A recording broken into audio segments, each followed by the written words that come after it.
hanggang sa matapos na at mahulagpusan mo, mapatutuhanan at makita na ang Diyos mo palang sinasamba ay di patay, kundi buhay. Pagpalain kayo. Nek karamaniyahanam, nek karamaniyahanam, nek karamaniyahanam. Mula sa mga gawa.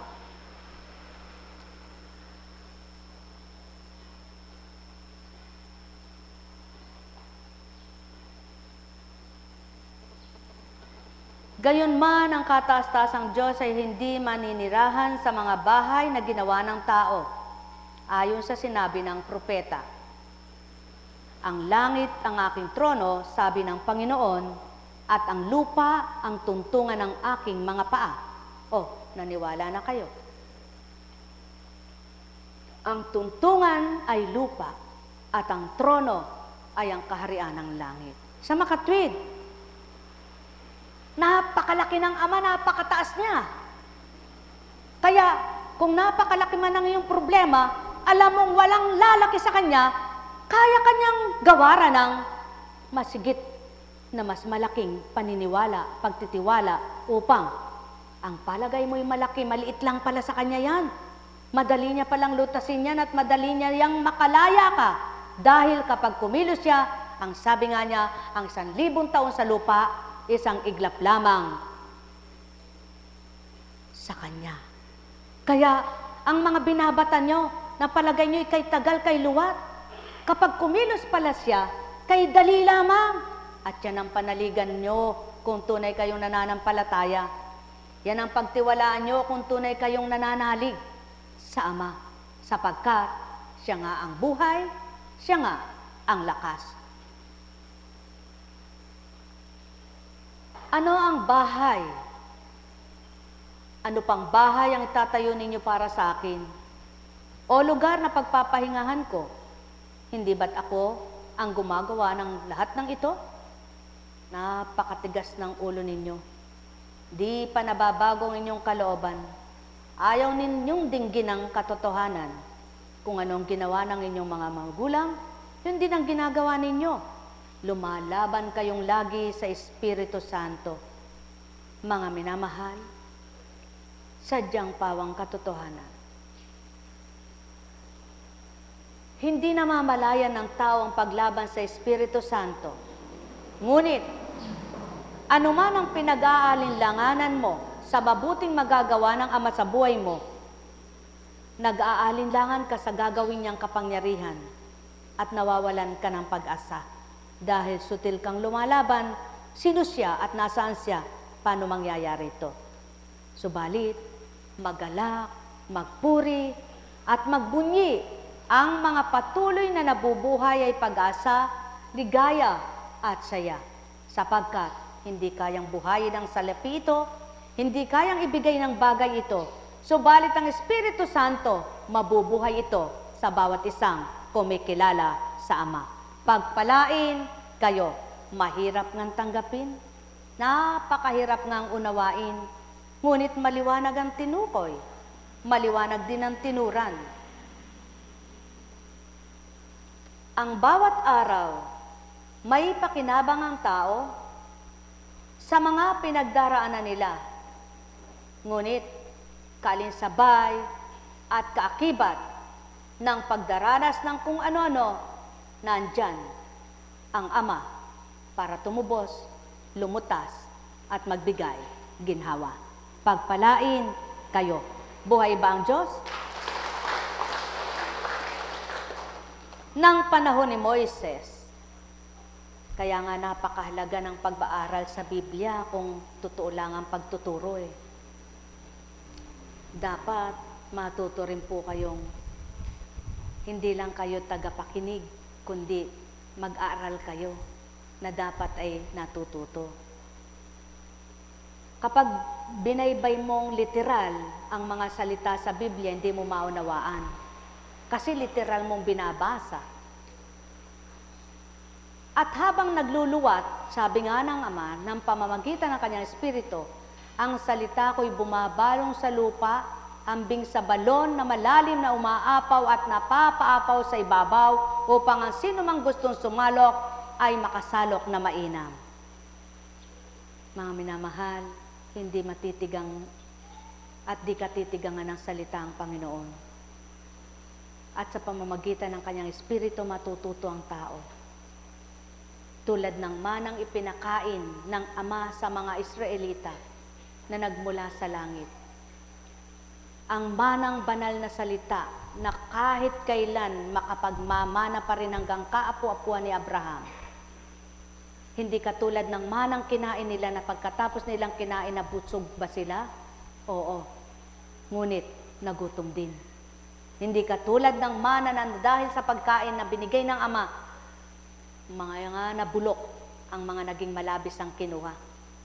Ang pagkain na hindi mana, na pagkain ng tiyan, kahit araw at gabi lumabis, walang mabubulok, walang masasayang. Na nang dahil sa pagkain, nasubukan ng mga Israelita, pinagpalit ang Ama sa pagkain. Pinagpalit sa kagustuhan nila. Nang dahil wala si Moises, akala'y di na magbabalik, akala'y hindi na ibabalik. Kaya naman, nang siya'y dumating, ang araw na pagbaba niya, naabutan niya ang mga nagsasayawan sa guya, sa pinagpira-pirasong ginto, pinagsama-samang alahas, dinurog, at doon ay sinamba nila ang guya. Ano ibig sabihin niyan? Sadyang ganyan ang tao. Maipagpapalit ang Diyos sa anumang bagay sa lupa. Maging ang kapwa nila nagpapakatotoo sa bagay at sa lapi, sa gintong kumikinang. Ibabaliwala nila lahat ito. Magandang pakikitungo, magandang pakiksalamuha, maganda't katapatang pagsasama kapag ang pag-uusapan na ay salapi na at bagay.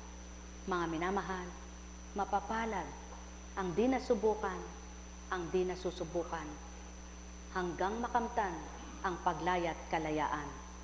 Nawi ka nga, ang ginto'y nadudurog, natutunaw, idinadarang sa apoy. Subalit ang matibay na pananampalataya, hindi nawawasak, kundi nagiging matatag. Pag nilayan ninyong lahat ito, magbulay-bulay kayo nang ibinaba ang sulat sa batong iniyukit, doon ang pinangguhit, ang pinangukit at pinagtala ay kidlat, apoy. Naglalagablab ang salita ng Ama sa kapangyarihan na kung titimo sa batong puso ninyo at ito'y magaganap na inyong maramdaman, makilala ang Ama, titimong lahat at kayo makakadama ng pagmamahal niya. Buhay bang Ama? At katotohanan ng bawat tinuran, kaya nga walang magbabatang mga ngaral na hindi nakikinabang at makikinabang. At nagagalit, nagdaramdam kapag ka naiulat, naisisiwalat ng kapwa niya at kapag dumadami ang tagasunod. Ngunit alam niyo baga, sa gawain ito, wala namang kayong nililikom na pera, malilikom na pera, para pagparti-partihin, kaya walang dapat maglaban-laban, kundi ang gawing marapat, ang pakikiisa sa Ama. Ngunit salamat at purihin niyo ang Ama, kayong mga nakikipagtotoo sa Kanya, mararamdaman niyo at mapapakita niya, hindi niya kayo pinabayaan araw at gabi man. Buhay bang Diyos? Kaya sa araw at gabi, paniniwala at pagtitiwala, dapat niyong makita ang Diyos na nagmamahal sa tuwina. Tingnan niyo nga ang katabi niyo. Alam niyo ba kung sinong walang sakit sa kanila? Pisikal na karamdaman? Alam niyo ba? Hindi ano. At alam niyo rin ba kung ano mga sakit nila? Hindi ano. Ngunit ang Ama, alam niya lahat ang may sakit, alam niya lahat kung anong sakit nila. Ngunit, may sakit man kayo, di ba masigla malakas pa rin kayo? Ibig sabihin, may Diyos pa rin ng pag-ibig. Kaya magsumakit kayong patuloy niyong damhin, kilalanin, upang hindi ang sakit ang madama, kundi ang pagmamahal niya. Pagpalain kayo. Buhay ba ang Diyos? Tapat ba ang Diyos? Totoo ba ang Diyos? Sa mga istorya na lamang ng mga kaganapan pagninilayan nyo, may nalalaman si Apo Kunching, may sakit ang magulang, nauna pang namatay ang anak.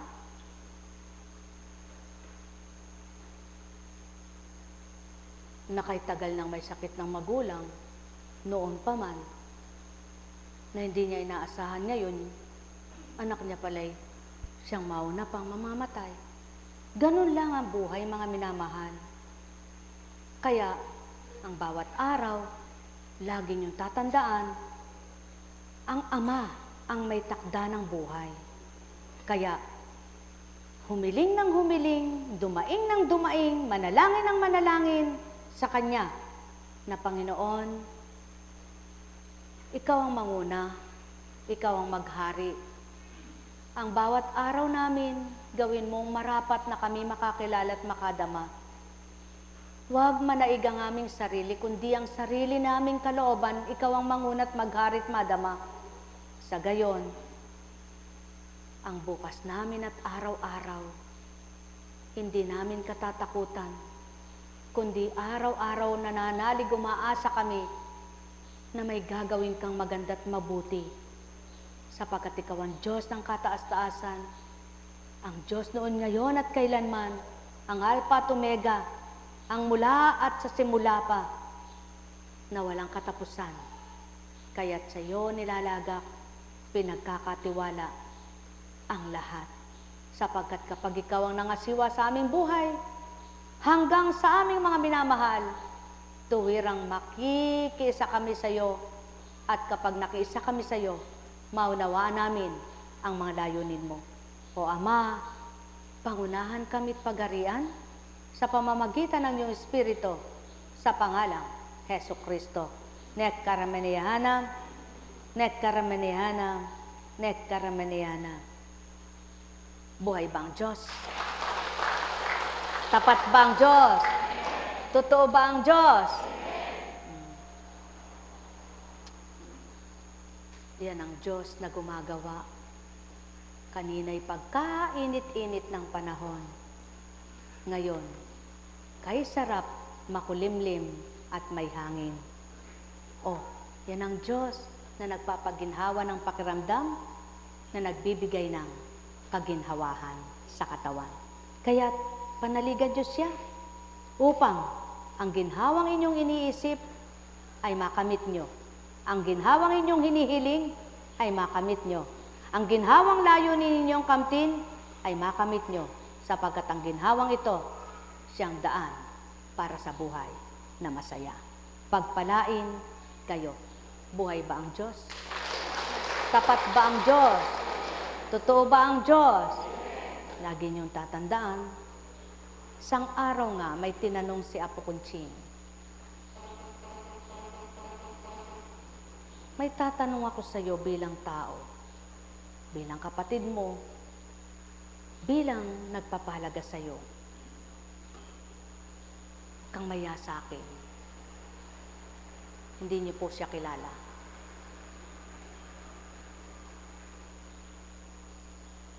Bakit ka ba nagkakaganyan? Ano ba problema mo sa pamilya mo? Gumanyan-ganyan siya.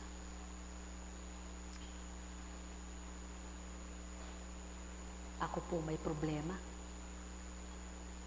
Pag ikaw ang may problema sa sarili mo, sadyang mahirap lutasin pag hindi mo nilutas. Dahil maraming naapektuhan sa'yo. Sana, kung hindi mo alam kung ano problema mo, alamin mo kung paano mo lulutasin yan. Dahil ang napektuhan sa'yo, mga mahal sa buhay mo eh. At yan ang hindi mo inaalam. Kaya, nahirapan sila. Kumisan ng tao sa kaburiduhan niya. Mga minamahal sa buhay nila. Apektado. Dapat hindi ganon. Kung mahal mo ang sarili mo,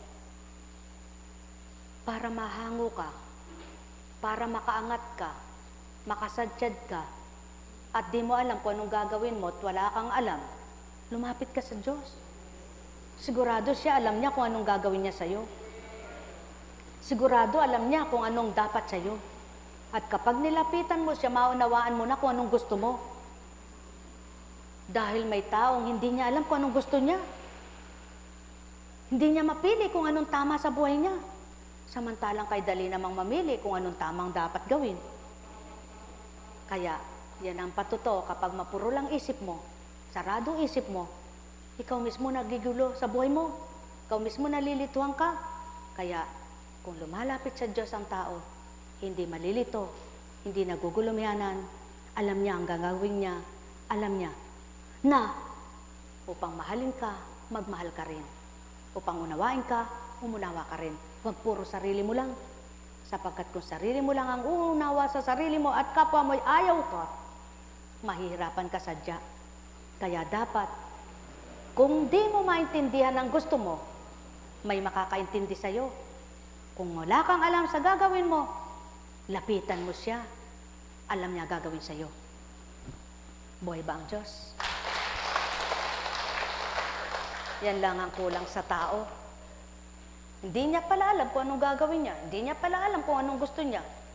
Ba't di mo lapitan yung bumuhay sa'yo? Yung bumuhay sa'yo, alam niya kung anong gagawin niya sa'yo. At kapag nilapitan mo siya, tuturo niya sa'yo. Kapag hinanap mo siya, makikita mo kung paano siya kumilos sa buhay mo. Dahil siya mabuting ama. Mabuti sa lahat ng mga anak niya. Kaya pakatandaan ninyo, kapag lumalapit ka sa Panginoon, hindi ka nagugulumihanan ng kaisipan, hindi ka nadidimlan, at di ka nalilito. Dahil payapa ang pag-iisip mo na tinuturo niya sa'yo, anak, huwag mong gagawin yan, ikaw rin mapipinsala. Ikaw rin ang masasaktan, ikaw din mahihirapan. Oh, aburido po ako hindi ko po alam ang gagawin ko. Ba't ka na aburido? Hindi ko nga po alam. Kaya nga hindi mo pala alam, lapitan mo yung makakaalam sa'yo. Tama po ba? Yan ang solusyon. Kung wala kang alam sa iyong ginagawa, may nakakaalam sa iyong gagawin at ginagawa. Kaya kung di mo na alam kung anong solusyon ng buhay mo, hanapin mo ang magbibigay kalutasan. Walang dilit iba, Diyos Ama lamang. Alam kong may magagawa ang Ama. Alam kong may magagawa ang Ama. Pagkat winika niya, manalig ka na. Bawat araw ako sa inyo naghihintay. Alam kong diringgin kayo ng Ama. Paano ka matuturo sa akin? Yan nga yung kahiwagaan na hindi nyo kayang liripin. Yung kapag nanalangin ka, bakit biglang napihit ang isip mo? Yung kapag tapat kang dumulog, bakit biglang nabago damdamin mo? Yun ang simula. Tinuturo niya na sa'yo. Sapagkat pinapayapa niya na isip mo, pinapawi niya na ang kalituan mo, ang kaguluhan mo. Kaya nananauli na ang galak sa puso mo. Na dapat tayo nang mabuhay, na dapat tayo nang laging mabuhay, na dapat tayo laging mabubadama upang sa pandamang binigay sa iyo, lalo kang sumaya. Alam kong may magagawa ang Ama. Alam kong may salamat, pagarian ka. Mapagtagumpayan mo yan. Pagkat winika niya, mana Bawat araw ako sa inyo may nakalaan. Mayroong magandang mangyayari sa inyo, aking mga minamahal. Mayroong magandang mangyayari sa inyo, manalig, umangkin at tanggapin. Alam kong magagawa ang Ama. Alam kong may magagawa ang Ama, pagkat winika niya, manalig ka na. Bawat araw ako sa inyo may nakalaan. Mayroong magandang mangyayari sa inyo, aking mga minamahal. Mayroong magandang mangyayari sa inyo, manalig, umangkin at tanggapin. Alam nyo ba kung paano ang mga lingkod ay nakikibaka rin? Sapagkat kung ang mga hiniram na hindi pa masyadong nakakaunawa kung minsan sa tinanguan nila, yung pa kayang mga pamilya nila, na wala namang alam sa kanilang ginagampanan at gampanin, kaya yaon ang pinakikibakahan nila kung paano nila ipapaunawa sa kanilang pamilya ang mga bagay-bagay na kanilang natutunan upang mapaabot at mapaunawa. Mga pinakikibakahang kay hirap din ito, sapagkat hindi nila kayang abutin. Tulad halimbawa, yung araw-araw kang umaalis sa tahanan mo, na dating hindi mo iniiwanan ng mga anak mo. Paano mo ito ipapangaral sa kanila? Paano mo ito iuulat sa kanila? Paano mo ito ipapaliwanag? Na anak, pasensya ka na, ito'y gampanin ko. Mayroong aaldag, mayroong di makakaunawa, at sasabihin nila, puro ka na lang ikaw umalis, mabuti pa ibang tao, pinaglilingkuran mo. Bakit hindi muna kami, sila pa unahin mo? Maraming pinakibakahan ng mga lingkod. Ngunit, wala nang ginagawa kundi umiyak at puro panalangin dahil takot sila sa pinaglilingkuran. Yan ang mga pinagdaanan ng mga nagpapakatapat na lingkod. Sinisiwalat nila sa kanilang mga anak, anak, mauunawaan mo rin balang araw. Mararamdaman mo rin bawat araw kung paano kahalaga. Kapag hindi kami sumunod sa Diyos, hindi namin maunawaan ang salita niya. Hindi namin mapapatotohanan ang pangako niya na mapalad ang mga naglilingkod sa Kanya. Hindi ka maunawaan ng asawa mo. Pati ba araw ng Sabado at Linggo, may Lunes na hanggang Biyernes? Sasagot mo na naman, ang Diyos ay pag-ibig araw-gabi hanggang buong linggo. Siya'y dapat paglingkuran. Siya nga mula Lunes hanggang Sabado, tumupad siya. Araw na nga ng linggo yun pumahinga siya. Oo, meron na naman tugon ng Kristo doon. Kung malalaglag ba sa bangin, ang tupa mo di mo sasagipin. Hindi nila maabot, hindi nila maunawaan, dahil wala ka namang bayad dyan pag pinagchismisan ka. Hindi ba kasama kami doon? Yan ang mahirap na maunawaan ng tao. Akala mo ba, natutuwa kami sa binibigay ng tao, nachichismis ka naman? Sabi, lahat ng kinakain namin galing sa bigay. Yan ang pinakikibakahan ng mga lingkod na hindi nalalaman ng mga naglilingkod na hindi totoo sapagkat di nila nararamdaman. Kaya, sino nagpaparatang? Sino pinararatangan? Makapaglilingkod ba yan? Araw-araw, tingnan mo nga sila, araw-araw pumupunta. May pakinabang sila. Opo, sasagot naman ng matwid. Meron nga, Sapagkat kung di sila nararamdaman ay galak, kung walang nararamdamang ligaya, hindi na sila maglilingkod. Ngunit pera, may bayad ba? Dahil yun ang patuto, hindi lamang sa bagay, hindi lamang sa salapi, ang bagay na kaliligaya mo sa puso mo. Sapagkat di lamang sa tinapay, nabubuhay ang nilalang. Kailan maaarok, kailan maaabot, kailan maunawaan ng tao, kung walang nagpapakatapat, walang maglilingkod sa ganitong gawain. Kung walang magpapakatuto, walang maglilingkod, na araw-araw iiwanan ang kanilang tahanan. Tulad nila, kung isa na lang ang maglilingkod, si Apo Kunching na lang, uusad pa ba ang gawain ito? Hindi na. Sapagkat hindi kayo kakayanin ni Apo Kunching, kaya niyang mangaral. Kaya niyang gawing aralan kayo. Titindig lang siya dito. Sinong maglilinis dito? Si Apo Kunching pa rin ba? Ganyan ba talaga ang tao? Wala nang gusto kundi magpasarap sila. At pagkatapos, ang mga nagpapakto, ipapatayin nila sa hirap at dusa. Tapos na ang Kristo. Tinapos na ng Ama. Kaya't ngayon Espiritu Santo na lang ng bawat nagpapakatuto, hindi na dapat pagdusahan nila araw at gabi ang paglilingkod nila, kundi dapat makinabang sila, ang ligaya at saya ay madama. Yan ang Ama.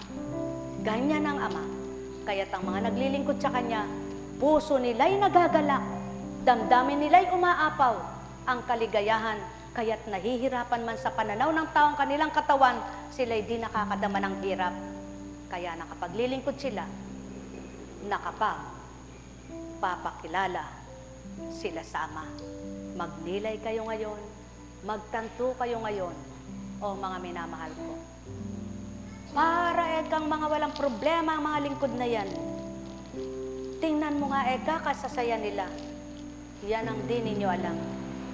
Sapagkat kaya lamang hindi sila nabibigatan, may tagadala sila.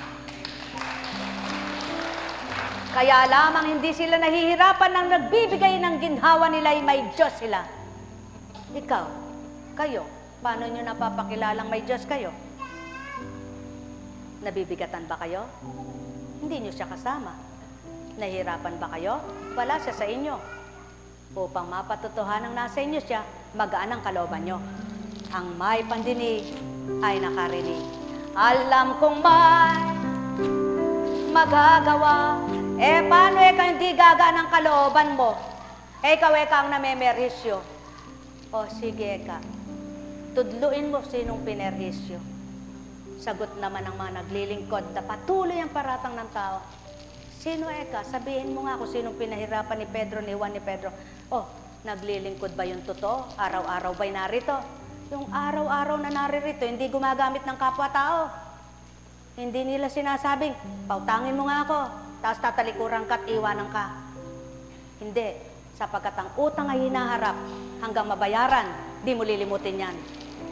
At pagkatapos, bayad ka na, may utang na loob ka pa rin. Yun ang totoong tao. Hindi nila tinatalikuran, hindi nila kinahihiya, kundi hinaharap nila. At pagkatapos nilang makabayad, may utang na loob pa rin sila. At habang hindi sila nakababayad, nananalangin, dumudulog sila sa Ama, na Ama, naway pagpalain mo ang taong nagtitiwala sa amin.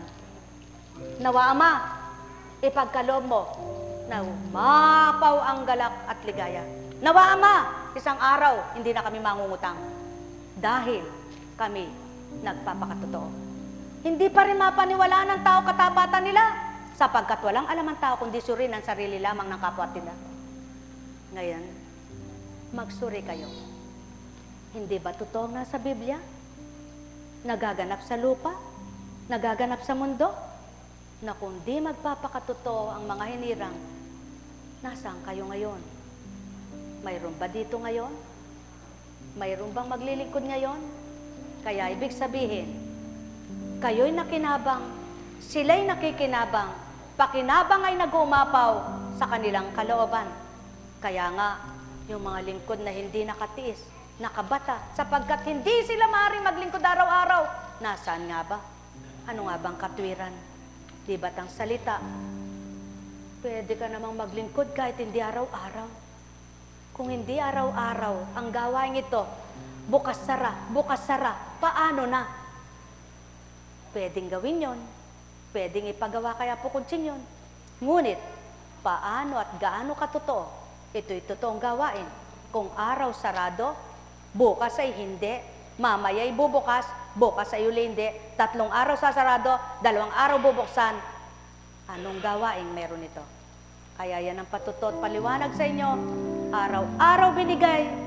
Dahil ang Ama mula Lunes hanggang Sabado ay nagtrabaho, gumanap, tumupad. At ang araw ng Linggo, nagpahinga siya. Alin ngayon, ang maliwanag, mga minamahal, isang araw lang ang hinihingi ng Ama sa tao. Kung minsan ayaw pa, ang Linggo lang. O, sino ang nagpaulan? Ang tao ba? Yan ang patuto ng Ama. Kung tuyo ang lupa, kaya niyang basain.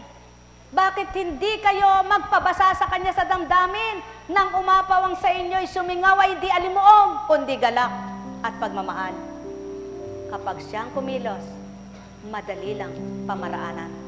Sapagkat ang pamamaraan niya ay di katulad ng tao, kundi siya ang kahiwagaan at himalang gumawa. Kaya manalig kayo sa Kanyang mahiwaga, mahimalang pagkilos dito sa lupa. Alam kong may magagawa ang Ama. Alam kong may magagawa ang Ama. Pagka, tira mo muna yung Cecilia bukas. Tira mo muna ito, Cecilia. Dahil bukas 2 araw, 2 beses, umaga at hapon. Kung dati, ubos-ubos biyaya, sabi ng Ama, anak, ituturo ko sa iyo kung paano ang partisyon para ang mamaya't bukas ay merong kalakip ako. Ngayon, pinaraan ko na lahat na ibibigay, ipamigay ngayon. Ngunit, tandaan mo anak, hindi ako gayon araw-araw. Kaya daratalang takda, babahagi ko rin ang partisyon kung paano bukas ay meron kayo. At kung paano kung sadyang walang-wala, ibig sabihin, yaw ng taong walang paniniwala. Tigang na tigang, ubos na ubos, wala nang masutan. Kung nasa Ama ka ba, magaganap ba ito sa buhay mo? Lagi niyong tatandaan, kapag nasa Ama ka, hindi ka huling kabit. Lagi kang una. Hindi ka hilong-talilong, lagi kang diretso, nakatitig sa Kanya. Hindi ka lupaypay, lagi kang pinatitibay, sapagkat siya ang Diyos ng katotohanan. Alam kong magagawa ang Ama. Alam kong may magagawa ang Ama. Pagka winika niya, manalig ka na. Bawat araw, ako sa inyo may nakalaan. Mayroong magandang mangyayari sa inyo, aking mga minamahal. Mayroong magandang mangyayari sa inyo. Manalig, umangkin at tanggapin. Alam kong may magagawa ang Ama. Alam kong may magagawa ang Ama. Pagka winika niya, manalig ka na. Bawat araw, ako sa inyo may nakalaan. Mayroong magandang binigyan na kayo doon eh. Ano? Noong unang panahon, pag umulan ng Mayo, Sasahuri ng matatanda ang unang ulan at palalagukin ng mga bata. Ngayon, gawin mo yan at may kalawang ang bubong mo. Patay ang anak mo sa lason. Na impeksyon ang bituka. Sapagkat noong unang panahon, malinis ang mga tao. Walang putik na marami. Ngayon, sige, ipunin mo yung tubig at huwag mong patingin-ingin. Tingnan mo mamaya masakit ang tiyan ng anak mo. Dahil puro bakterya. Mga mahal, iba na ngayon, iba noon. Maging ang singaw, iba ngayon. Sapagkat noon, iba ang singaw. Hindi masyadong ganyan ang alimuom.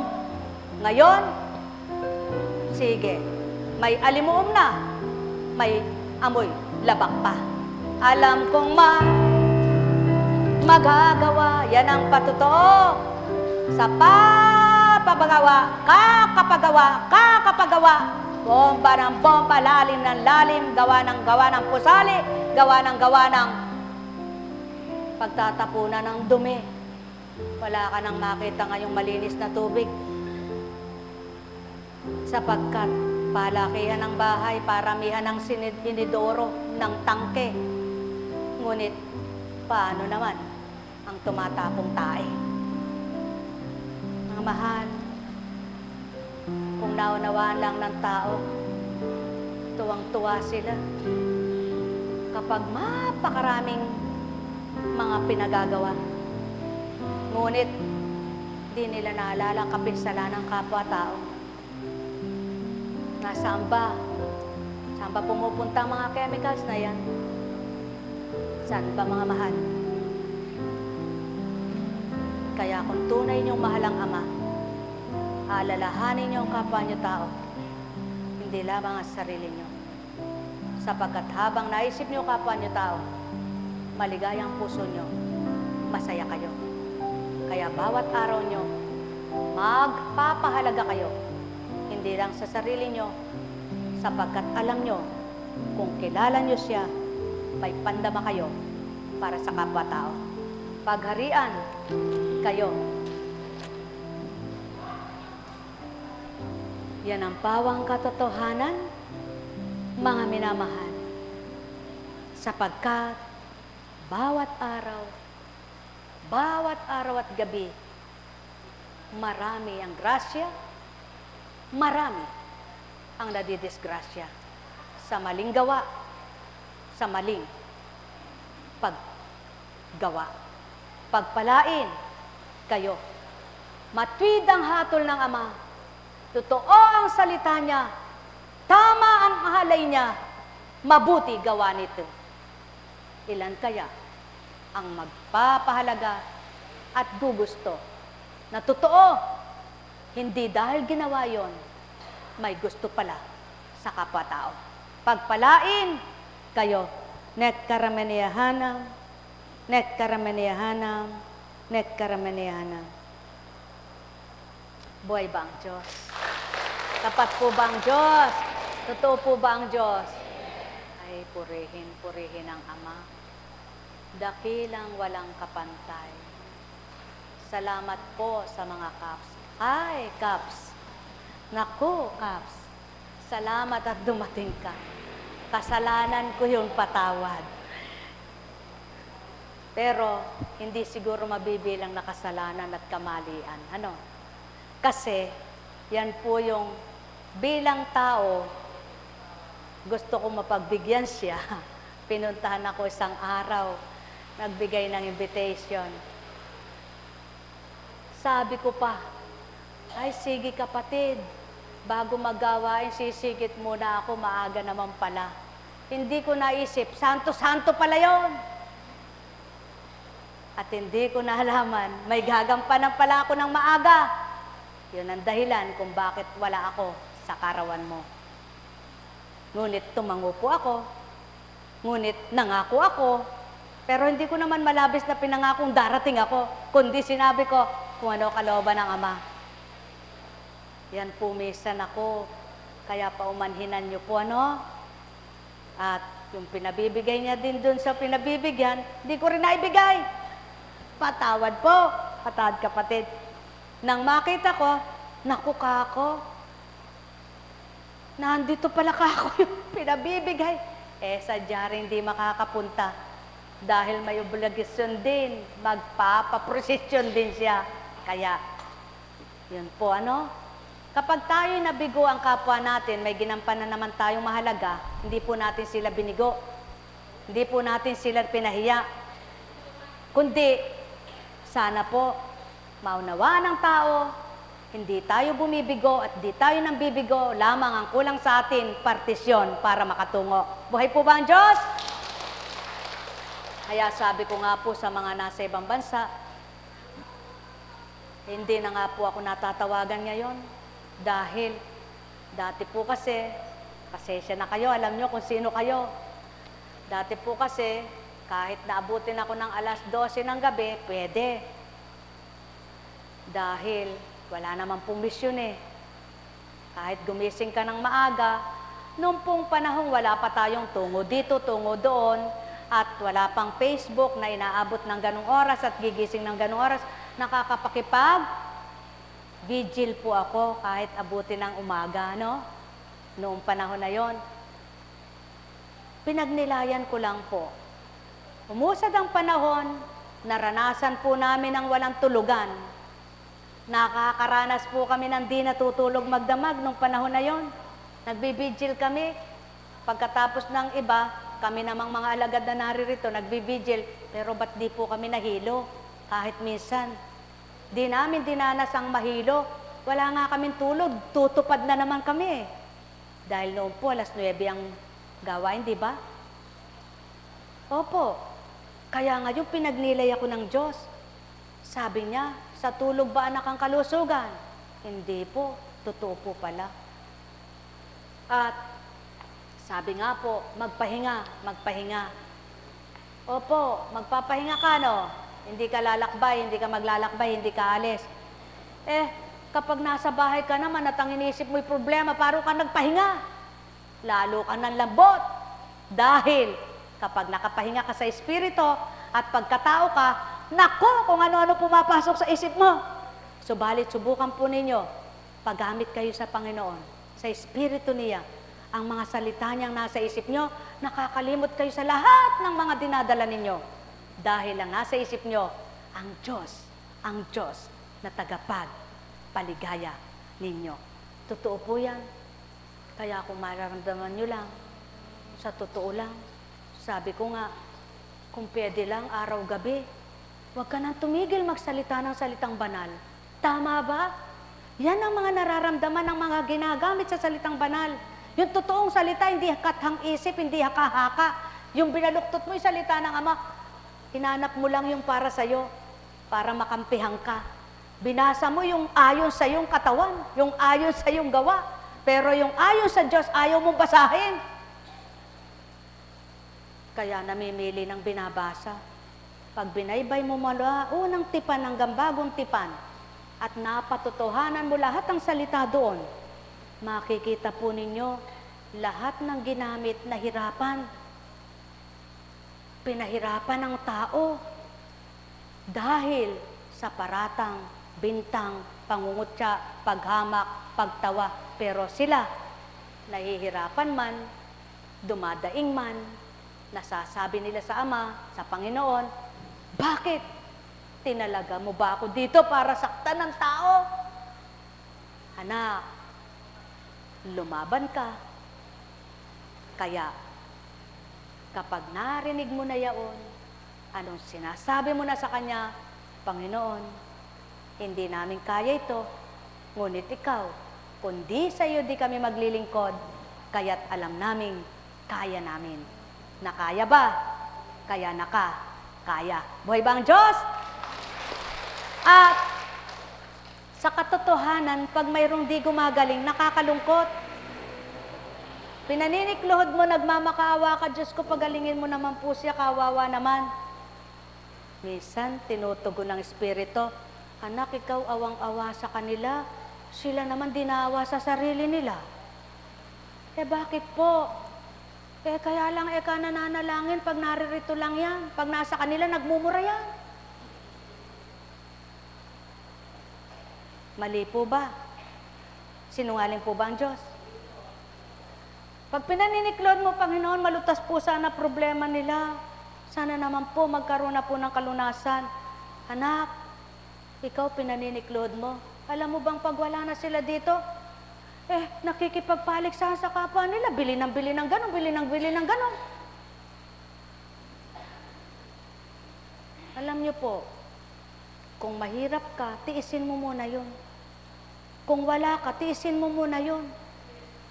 Kung wala pa nito at wala pa niyon, magtiis ka muna. Kung ano lang ang sayo, tanggapin mo masaya. At habang binibigyan ka, nang malagpasan mo na yung wala ka, nang binigyan ka, kasaya na ng puso mo. Dahil natuto kang makontento. Buhay ba ang Diyos? Yan palang dahilan. Kaya pala sabi ng Panginoon, talikdan mo ang lahat. Unahin mo ako. At kapag tinalikdan mo at nauna mo siya, ang di mo pinagdaan ng hirap at dusa nang dinaranas mo, lalahanin mo siya. At nang matapos ka na doon, sasabihin naman niya, congratulations. Naunawaan niyo ba?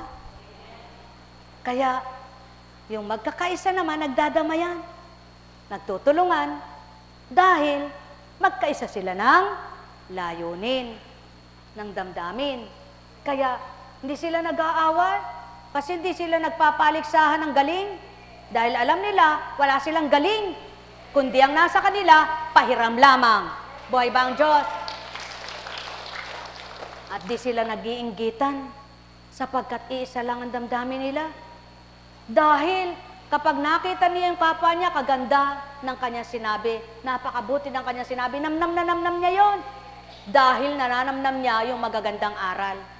Ngunit kapag nagsabi sinungaling, Diyos ko, patawarin mo po siya. Ba't niya nasabi yun? Mamahal, napakabuti ng Diyos. Napakadakila ng Diyos. Salamat. Purihin, purihin, purihin ang Ama na nagpaaraw kanina, na nagpainit kanina, at ngayon ay nagpaulan at nagbigay ng malamig na pakiramdam. Oh, sino ngayon ang dapat mong lapitan pag nag-iinit ang ulo mo? Nasabi na yan kanina, kung nalilito kayo, nagugulumianan kayo at wala na kayong alam sulingan at di nyo alam ang gusto nyo, lumapit kayo sa magbibigay ng magandang isip, mabuting isip, para alam nyo ang gagawin. Buhay ba ang Diyos? Kaya, may sakit pa ba kayo? Kumusta ka na? Maganda pakiramdam, gumanda pakiramdam, pero hindi ka paganap na magaling ano. Ibig sabihin, ang nagpapaganda ng pakiramdam, ang Diyos na walang maliw kung magmahal. Buhay ba ang Diyos? Sa unang araw pa lamang na ikay pumaparito, kapag nadama mo ang Ama, yung araw na yun may mararamdaman ka na. At sa araw-araw na dinadama mo siya, kinikilala mo siya, ang nararamdaman ng mga naglilingkod sa Kanya, mararamdaman mo rin. Kaya lang magkaiba kayo ng gagawin kasi hindi kayo pare-pares manggagamot. Kaya ikaw naman ginagamot, manalig ka lang. Ituturo naman ang lahat ng galing at karunungan sa ginagamit sa iyo para kamti ng paggaling. Buhay bang Ama? Kaya sa inyong lahat, sa pangalan ng Diyos Ama, Diyos Anak, Diyos Espiritu Santo, maligayang buhay, maligaya ang pangako ng Ama. Kumusta ka na?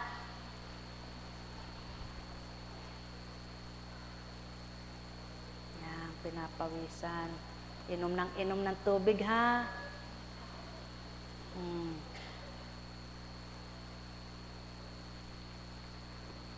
Kumusta ka na? Lakad ka nga. Sige, lakad. Lakad. Lakad ka, lakad. Dali, lakad. Lakad, lakad. Ayaw. Ganyan lang ang buhay. Kung ikaw ba naman ay hindi nag-aral, di doktor, pangangahasan mo ba ito? Anong may bibigay mo dyan? Subalit, ano pinanghahawakan mo? Ang pangako ng Ama, ang salita niya, ang kapangyarihan niya na kapag dumaloy sa katawan ng tao, walang imposible sa Kanya. Buhay ba ang Diyos? Kaya, kung ang pananalig ng mga naglilingkod ay pananalig nyo rin, habang may buhay, may pag-asa. Pagpalain kayo. May tanong baga kayo? Wala kayong itatanong? Di kayo magtatanong. May bukas pa. Wala na naman po bang bendisyon? Naku naman, sa bendisyon ba kayo gumagaling? Naku naman, sa bendisyon ba kayo nakikinabang? Hindi po. Sa banal na salita, sa banal na aral. Yan ang inyong himay-himayin sa diwa at kayo'y matutuwa. Pagpalain kayo. Tayo na po, matiraang. May tatanong.